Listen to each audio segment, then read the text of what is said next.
हूँ अभिषेक कुमार। लगातार बिहार में हम लोग बने हुए हैं और आपको बिहार के हर विधानसभा का हाल दिखा रहे हैं। बहुत बदला है बिहार, विकास भी हो रहे हैं, लेकिन रफ्तार जो है वो कहीं ना कहीं अब भी धीमी है। चूंकि विधानसभा चुनाव आ रहे हैं और ऐसी परिस्थिति में आम जनता के साथ साथ जो समाज सेवी व्यक्ति है उन्होंने भी आगामी चुनाव को लेकर अपनी अपनी रणनीति बनानी शुरू कर दी है।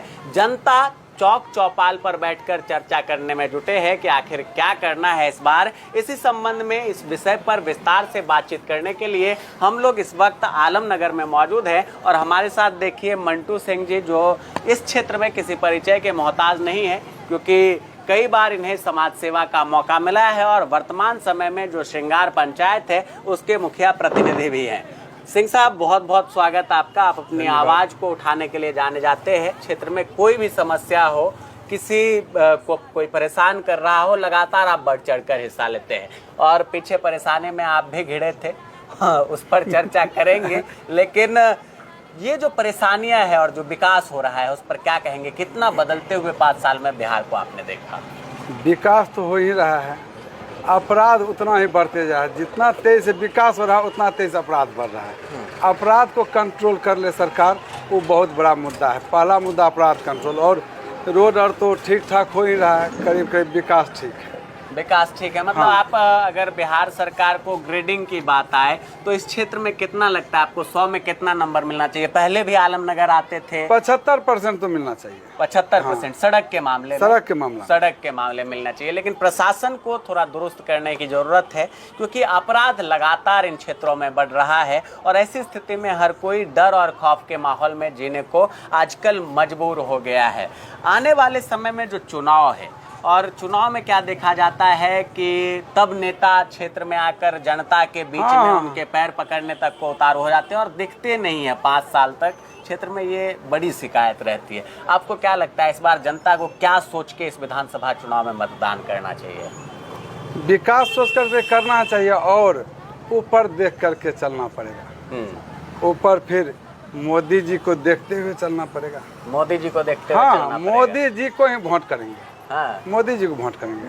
नीचे कोई भी हो, बीजेपी का सिंबल है, उनको वोट करेंगे। बिल्कुल। तो देखिए, ये है कि आप एक बार पुनः एनडीए को मौका दे, ऐसी बात मंटू सिंह जी कर रहे हैं। थोड़ा श्रृंगार पंचायत की ओर भी चलेंगे हम, क्योंकि यहाँ आए और आपके पंचायत में आपके पंचायत की बात ना हो तो कहीं ना कहीं नाइंसाफ़ी होगी। श्रृंगार पंचायत की जनता का सवाल, मुखिया जी कितना काम कराए हैं और क्या लगता है? क्योंकि कई तरह के आरोप भी लगातार लगते रहते हैं। कभी ये कि मुखिया को जो पावर पहले मिला था उस पर कहीं ना कहीं सरकार ने अंकुश लगाया है। आप मानते हैं कोई अंकुश है? पावर तो बहुत घट गया, मुखिया का पावर बहुत घटा दिए।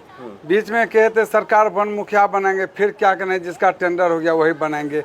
ये इलेक्शन का टाइम आता है तो बहुत चीज बोलते हैं, उसके बाद फिर मुखिया का धीरे धीरे लगता है कि करीब करीब पावर खत्म कर देंगे। पंचायती राज व्यवस्था, पंचायती राज तो खत्म कर दे, अच्छा रहेगा। मुखिया पद खत्म कर दे, मुखिया पद खत्म। हाँ, खत्म कर दे, अच्छा रहेगा। सरकार ही चलावे, ये अच्छा है। ऐसी परिस्थिति में भी काफी विकास हुआ श्रृंगार में, हमने देखा है। हाँ, रोड गली कहीं कुछ नहीं तरह के काम हुए हैं। मनरेगा से भी कई काम आप लोग करा रहे हैं।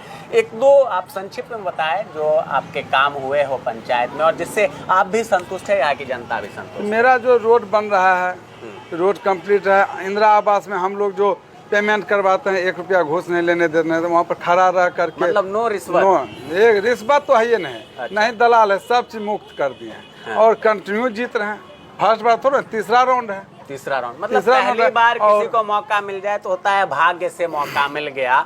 दूसरी बार मौका मिल जाए तो कहा जाता है कि मुखिया जी विकास किए हैं इसलिए मौका मिल रहा है। और तीसरी बार अगर किसी भी जनप्रतिनिधि को, चाहे वो पंचायत के हो, विधानसभा के हो या आप मान सकते हैं लोकसभा के हो, अगर तीसरी बार कोई लगातार विजयी होता है तो ये जरूर है कि वो व्यक्ति ईमानदार है